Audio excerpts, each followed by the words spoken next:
Hello, YouTubers and NFL fans everywhere. This is Matt, the NFL Fanatic, giving you my Super Bowl LX or Super Bowl 60 prediction. Well, for the Fanatic, this past week, in the conference championship weekend, for the second week in a row, much to my unfortunate chagrin, I went winless against the spread in the conference championship games. That was due to the fact of how well Denver's defense, I thought, played. I did not think they would play that well. And especially, I didn't realize there was a blizzard coming in to Denver, just like it was coming around the East Coast where I was. But if you look at it, though, that was tough. And I had the Rams, and shout out to Sam Darnold and the Seattle Seahawks for winning the NFC Championship. But obviously, I had the Rams with the 3 points. So unfortunately for me, against the spread, I went 0-2. So just for some advice, you probably might not want to take my spread pick for the Super Bowl, because over the last 2 weeks in the divisional round and the conference championship game, I have not won a single spread game, much to my chagrin, unfortunately and sadly. But straight up though, I did go 1-1, so I did go 500 there. And now overall for the playoffs and postseason, I am now 4-8 against the spread, and straight up I am now 7-5. And overall for the year, through 284 games, I am now 130, 149, and 5 against the spread. And straight up now for the year, I'm 180, 103, and 1. So, unfortunately, as the year went on, as we are wrapping up this season, it is hard to believe 284 games. We do this starting around Labor Day, and 284 games later, 4 months, 32 teams have just trickled down and shrunk down to the final 2. We are here at the Super Bowl, but yeah, to 284 games, I am 130, 149, and 5 against the spread, and straight up I am 180, 103, and 1. That one tie, obviously, for the straight up picks, was back to Packers-Cowboys back in Week 4 when they played that 30-30 tie. So I do want to say to everybody out there, thank you for watching my predictions all year throughout the season. I also do want to say that after the Super Bowl, sometime that week or the week after, I will come out with my wrap-up video, and I will talk about all the crazy things that happened this year, all the positives, negatives, different storylines, and I will also give out my very early Super Bowl 61 in Los Angeles next year. My incredibly early Super Bowl 61 prediction for next year. Obviously, as you guys can look at the back here, I had Bills and Eagles going to the Super Bowl. They both made the playoffs, so I didn't do that bad, but it wasn't like the previous year where I had the Chiefs and Lions, so at least I got half of that one right. The last time I got the Super Bowl correct from the year before the year started was 2020, when I had correctly predicted Chiefs and Bucks to make the Super Bowl, though I had the Bucks winning the Super Bowl that year, so that year I actually had that right from the beginning, so. But what a crazy, couple games that New England, Denver, and Seattle, Los Angeles provided. I thought New England and Denver, if you watch that game, that was an incredible defensive effort by Zach Kurt, the New England defensive coordinator, and the Denver defensive coordinator, Vance Joseph. A phenomenal defensive performance by both units. Though I think the snow was the most significant part that happened through the second half, because nobody could really move the ball. But to be fair, I thought the biggest difference in the game was Drake May's legs. And to me, his scrambles throughout the game were the difference. In that game. Because Drake May, through the quarterback sneak and the scrambles he was able to make throughout the rest of the game, really were the difference in the Pats being able to move the ball and keep the ball throughout moments. Denver, I've entirely blamed this on Jarrett Stidham and Sean Payton's over-aggressive use of analytics. I think Sean Payton woefully or incorrectly played the idea of the game, that as he was watching the game, that essentially they had an opportunity to go up 10 points, and he tried to go for a kill shot with Stiddy, Stid Row, as he played like throughout, the end of that game. And I know people are going to say, well, hey, Matt, if you watched it, Jarrett Stidham, at the next drive, they went 3 and out. So, that decision didn't cost them the game. I don't care about Jarrett Stidham fumbling the football at the 12-yard line later on in the game. And by the way, that should have been a definitive touchdown, if we're all being honest. The Pats, they got robbed off of the refs blowing the play dead at the 12-yard line. But that, which you could argue was the changing play of the game, the decision for Sean Payton not to go for it there, because I really don't think the Pats, the way it happened, to be fair, they only scored 10 points. So even if you could have got to overtime, who knows what could have happened. But the Broncos put too much faith in Jarrett Stidham, and Sean Payton, being as obnoxious as he is, he earlier, apparently a couple days ago, or yesterday or the other day, he went up to the Denver media and explained how Bo Nix was apparently always going to fracture his ankle because he had a predisposed injuries to his ankle. But then Bo Nix yesterday felt compelled to go out to the media on his own and promptly say to everybody, yeah, Sean, that didn't happen. I just had a clean break on my ankle. I'm going to be out, 4 to 6 weeks, a few months. And Sean shouldn't be talking about my injuries. And Sean doesn't know the history of my injuries that he tried to portray. So, Bronco fans, good luck with that. Sean Payton to me has always been a prick. So again, if you guys want to keep defending this prick and this idiot and this obnoxious egomaniac, you keep doing that. But trust me, Bo Nix is gonna be hanging around Sean Payton that much longer. And it is kind of bold by Bo Nix, to be fair too, for a second-year quarterback to have to come out to the media and basically tell his coach to shove it and stick it where the sun don't shine and tell him, well, what Sean's saying, don't be buying. What he's buying, what he's selling, don't buy. So, but kudos to the Patriots. It is amazing what's happened. It's unbelievable that the Patriots from 2019 can have the opportunity to lose Brady and lose Belichick, and in the span of 6 seasons, go from bottoming out in 2023 to 6 years later getting back in the Super Bowl with Mike Vrabel. It's an incredible 2-year turnaround from 2023 when Bill left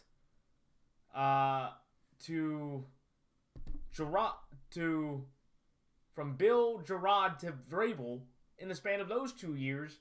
That's incredible to see what's happened for the Patriots that way. Shout out to Drake May. Good success. He hasn't really played that great the entire postseason. He's had a lot of fumbling issues, and he hasn't really put up wow numbers, but in a way he's been able to win the games, and he's been able to make more winning plays through all his mistakes and turnovers, which there are plenty, he has been able to make more winning plays and be consistently able to do it compared to the other guys that he's playing. But that was, the Patriots, and then, of course, the Seattle and Rams game. What a fantastic game. Both quarterbacks, Stafford and Darnold, played incredibly well. I think it said that this is only the second game in NFL history to have 2 quarterbacks with 300-plus yards and 3-plus touchdowns by both quarterbacks. And I thought the biggest difference for the Rams was the special teams that caught him to bite him in the end with Smith, number 19, muffing 2 punts. He was able to recover 1, and he fumbled the other one that gave the Seahawks the double-digit lead that they were able to hold on through the rest of the game. And it was the fact that the Seahawks converted on 3rd down with Sam Darnold's arm, and Matt Stafford couldn't do it the entire game. For the first time in his 250-plus game career, I believe he was 0-6 or 0-7 on 3rd down, 3rd and 4th down. He had never had a game with that many opportunities where he could not complete a pass. So that was really, to me, the difference in the game. I thought that Seattle's offense was just able to run just better run design. Jackson Smith-Njigba had a fantastic game throughout.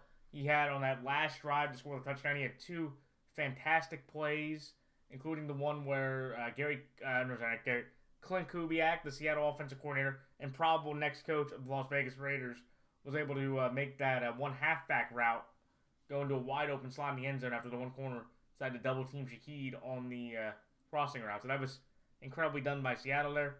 And what a job for John Schneider and Mike McDonald.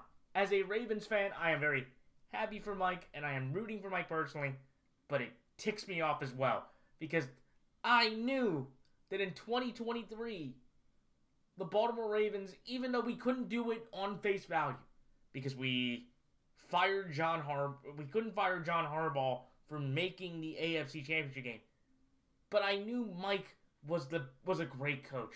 Mike was one of the hot candidates, and the fact that Seattle hired him and John Schneider did that, it basically, what I would tell you about Seattle is, look at the Seattle Seahawks, ladies and gentlemen, and look at the Pittsburgh Steelers. The Seattle Seahawks are everything positive about the NFL, about moving on and evolving and getting younger and innovative and different, where the Steelers, they're very much the stagnant Steelers. So I would just tell you, if you look at 2 organizations with kind of similar philosophies, but totally different ideologies and movements, Seattle and Pittsburgh. And Seattle's moves from John Schneider to Mike McDonald, from Geno to Sam, moving off DK, all these things that Seattle's been able to do has really helped them in the long run. It's basically, I think, firmly established John Schneider as the second best or best general manager in the entire sport. The only other one you could argue is Mr. Howie Roseman out of Philadelphia, but I think if Seattle wins this game, that is a genuine debate due to their level of success from 2010 onward from their runs as well. So, and for the Rams, look, it was a overall great year. I think, special teams are going to be a big factor in what they could try to do. I thought the thicker kicker did help solve that issue for the most part. But they really need help with their secondary, and they need help with, their kick return and punt return units. But I thought Stafford had a fantastic year. Matt Stafford probably will win the MVP this year. But to me, I look at it and say, when you look at the Rams, it's all going to hinge on Stafford. I doubt if Matt Stafford actually finished this season with the Super Bowl. I thought that he was going to retire, and then the Rams would be definitively looking for a new quarterback. Who knows what Stafford will do at age 38. He's got nothing left to prove. He does have one more year left on his contract. But if I'm Stafford, do I think this roster can definitely do it? I do. I just don't know, again, with his health, with his injury. I don't know if this was his best opportunity not to make it. Also, I do want to say for everybody out there that, through the media or fans, here's what I would say about Matthew Stafford's career. Okay? He's not Aaron Rodgers. Okay? Everybody's saying that if Stafford won the second ring, he's better than, Aaron Rodgers top 5. Since he didn't get there, let's not have that conversation. Full stop. Matthew Stafford, in my opinion, is nowhere near Aaron Rodgers, the quarterback. At all. I think, honestly, that's a little bit disrespectful to Aaron Rodgers. So, everybody out there that wanted to hype up Stafford that much, full stop, you're being delusional. Okay? So, for me, I'll do a little makeover. I'm a big Russell Wilson fan, and for the longest time, through 2022, 2023, I thought Russ and Matt were similar. Obviously, Russ has had a very sad downturn the last 5 years. And with Stafford winning this MVP and the way he's had success, Matthew Stafford is now definitively better than Russell Wilson. And it hurts me a little bit personally, but I think that is an honest conclusion that people can have. The debate now that for all the Matthew Stafford super fans out there, you don't deserve the Aaron mark, you're better than Russ. The key question that you need to have is that I think and it's going to involve a certain fan base, all Saint fans. Let's have an honest conversation. John Matthew Stafford or Drew Brees? That is the honor that I think Matthew Stafford has earned, that those two guys should be a firm debate between their careers, how their accomplishments are. I would take Drew personally. I think Drew's numbers are a little bit slightly better, but if you want to say that Matthew Stafford winning an MVP, something that Drew Brees never could do, but Drew Brees has more of the All-Pro first and second team nods. That's up to, your interpretation. But that's what Matt Stafford's earned. But now, with all that being said, here we go. Let me get into my prediction. The 285th, and sadly for me, final prediction of the season. So when the number 1 seeded Seattle Seahawks play the home team New England Patriots in Santa Clara, the Seattle Seahawks are 4.5-point favorites in this game. I am going to take New England plus 4.5 here, but I'm going to take Seattle straight up. So once again, my Super Bowl pick, Seattle will win straight up, but I am going to give New England their credit, and I think I'm going to take New England here plus 4.5. Alright, so let me give you my quick thoughts on this game. The reason why I'm going with the Seattle Seahawks over the New England Patriots is based on New England through the entire postseason has shown people, how awkward, how rough their offense has been at times. When you look at the 2 games against the Chargers and the Broncos, where the Texans basically gifted them 7 points with the 4 extra turnovers, the New England offense has not played very well. And I don't think going up against this Seattle defense, with all the athletes they have on basically all 3 levels of the defense, I just think New England, it'll be very hard for them to move the ball. I think Drake's legs, again, will be a huge difference maker. But from what I've seen, and I know Drake May, he is, I think the first quarterback in NFL history to play 3 consecutive top 5 defenses in the postseason and win all 3 of those games. And I think you make more history. We could be, for the first NFL quarterback in history to play 4 top 5 defenses in the regular season and win against all 4 of those defenses. That's incredibly impressive. And I would just say very quickly, I think Drake May and Sam Darnold, to different degrees, okay, are massive indictments on two specific quarterbacks. And they're both kind of correspond with each other.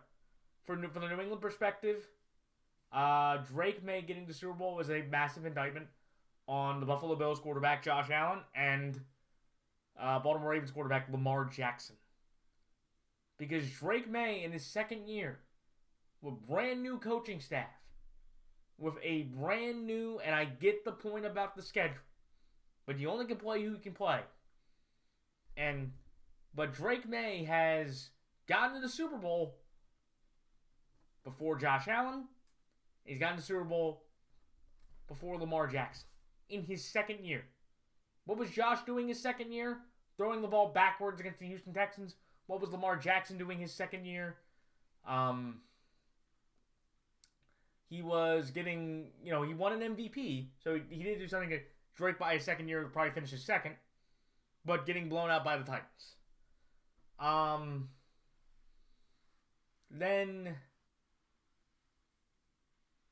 So for Drake May, that's significant in terms of that guy, Drake May, to anybody's credit, did not have the most talented roster in the league. But he was able to get there before those 2 guys. For Sam Darnold, it's poignant because he's in their same draft class. And for Sam Darnold to make it over Baker, to make it before Josh, to make it before Lamar and Josh Rosen. Rest in peace to Josh Rosen's NFL career. That wasn't even really a career. Actually, apparently he's a banker now out in Philadelphia. Good for him. Check his LinkedIn profile. But that tells you that I think the Sam conversation, I don't think people want to have that, but I think it's going to be more fair. Where I think the Sam and Lamar conversation, they both have the same amount of playoff wins, but Sam has the trophy and a Super Bowl MVP. I think it's more of a fair conversation to have going forward. And Sam will be and this is another shrewd calculus to Seattle, a credit of, think about what Seattle did. They gave Sam Darnold a mid-level contract that he had earned, and he's only making $33 million, but he's got the Super Bowl. So, that's an incredible moment. Again, I don't think that kind of contract, usually when you get a mid-level contract, you're never really going to get a title. Just ask Geno and Baker. Geno and Baker kind of like the lower end and middle end. Those three guys all basically have the same contract, or same contract structure, but all varying degrees of success. But for Sam, it's like, hey, Sam already has the one championship and the biggest accomplishment crossed off his resume if he wins that Josh and Lamar have not been able to do. So, just food for thought. But I'm going back to the game, but I talked about how great Seattle's defense is going against, and I just think New England has played Justin Herbert with a banged-up offensive line. C.J. Stroud with his terrible offensive line, but his ultimate self-destruction against the Patriots defense. And the Broncos defense, who had an offensive that everybody thinks if Bo Nix was healthy, the Broncos probably win and get to the Super Bowl. This Sam Darnold offense with Kubiak is incredibly balanced. They didn't really miss Zach Charbonnet, but if they had him, that would have been huge. But Kenneth Walker has played very well in his place. They have Barner, they have Kupp, they have Njigba, they have Bobo. Like, they have a good, well-balanced attack offense led by Clint Kubiak that I'm just like, okay, Seattle's offense is really going to put a lot of pressure on New England that the other offenses, I think, with the way they run, with the way they block, the way they protect, I just think it's going to be a much different challenge compared to the three previous offenses that he played in terms of talent, scheme, health, and ability. So, and that's why I'm going to go with them. I just think, again, New England, they have everything going for them. And weirdly enough, this feels like 0-1 for the Patriots. Here comes a, Patriot team and two teams that I believe had 70-1 odds or 60-1 odds before the season started. So this is one of the biggest long shot Super Bowls in a very long time. Shout out to both of the teams. And New England's going to use all this momentum and say, you know what? Nobody cares about us. Nobody believes in us. Everybody thinks Seattle's better. They've kicked their rear end. They have a better quarterback. They played better. They played the better competition. We've all played a bunch of cupcakes. And I think New England will play a very good game. But, to be fair, if I was doing this back in 2001, if YouTube was around and I would have seen the Rams-Patriots game, I probably would have said the same. I probably would have said, hey, the Rams are going to kick the tar out of the Patriots, and, this game is going to be close. So, at the end of the day, I'm giving New England their credit because I think New England has had a very good overall year, and they are in a great position to be a perennial threat again for the next several years under the May and Mike regime. But I just look at the Seattle team and go, they have better depth, they have better players, they have a healthier roster, and I just trust that Sam, through these last several weeks, starting from the Niners game through now, has basically played very good, almost flawless football. And I would think that Sam has, at least since that Week 16 game against the Rams, he's been able to eliminate all the choking, the ghost-busting, the memes, the failures, the shortcomings, all of it. And I just think Sam is playing at a higher level, a more consistent level than Drake May. And I just think Seattle with Aiden Dure and Mike McDonald in the Battle of Mikes, I think Seattle, with their experience playing in that field, with the talent they have, I think the Seahawks are going to win the game. I think they are a better roster. They are slightly better coached. And I think Darnold is outplaying Drake May in this postseason by a decent margin. And I think Seattle, understanding who they are, understanding the confidence they have, understanding that there's really no pressure in this regard, I guess for both teams, I just think Sam and them will be able to outplay with the offensive weapons they have to a better conclusion than the Patriots. I think the Patriots are going to play well. I think they're going to be tough. They're going to be physical. They're going to be disciplined. They only had one penalty against the Broncos all last week. And I think, this 5-point spread, I'm going to give New England their due and say their defense is going to play very well. But I just think Seattle, look, they were able to win a game. Or think of it this way. Sam Darnold, in the 2 games against the Rams, had 6 turnovers. And he won one of them, and they lost the other one by 2 points. So they had a +1 point differential. in 2 games that were decided by 3 points. One that he won, 2 that he lost, with 6 turnovers. And I just don't think the Patriots have that much of an offensive base, and I don't think Sam's going to have that many turnovers. And I just think even if Sam, who has more room to make mistakes, that's Seattle compared to New England. And I just feel like, again, Seattle has been the more consistent team. They've played better in, most ways. They don't really have any embarrassing losses throughout the year. Remember, to be fair, the number 1 overall pick team in the draft in week 1 beat the AFC champions. That is a fact now, which, again, time is different from the beginning of the year to the end of the year. But that is on the Patriots' resume. But I just look at the 2 teams and go, Seattle is healthier, they're more talented, and I just trust Darnold is playing at a better, more consistent level than May is right now. So, again, this should be a fantastic game. And, but I would be a little surprised New England won, but not completely shocked. But I think at the end of the day, Seattle gets their redemption for 12 years ago. and or 11 years ago. And the Seattle Seahawks get their second championship winning 11 years after 3 years. And I think we start having a conversation about how great this Seattle team could be, how long it could last, and the John Schneider and Howie Roseman debate can fully go into effect. So that's why I like Seattle here straight up, but New England plus 4.5. But that is it. So again, for everybody out there, anybody doing any prop betting, halftime betting, because Super Bowl is one of the biggest event betted on, single event throughout the entire year. Everybody enjoys the game, enjoy it with your family, enjoy the food, enjoy the halftime show, enjoy the commercials, enjoy doing, if you're doing any squares of number squares, those are always fun. But that is it. So until next week, or until 2 weeks from now, on the week of either the week of the 8th or the week of Valentine's Day, I will come out with a video, do my full wrap of the year, and my incredibly early Super Bowl 61 prediction.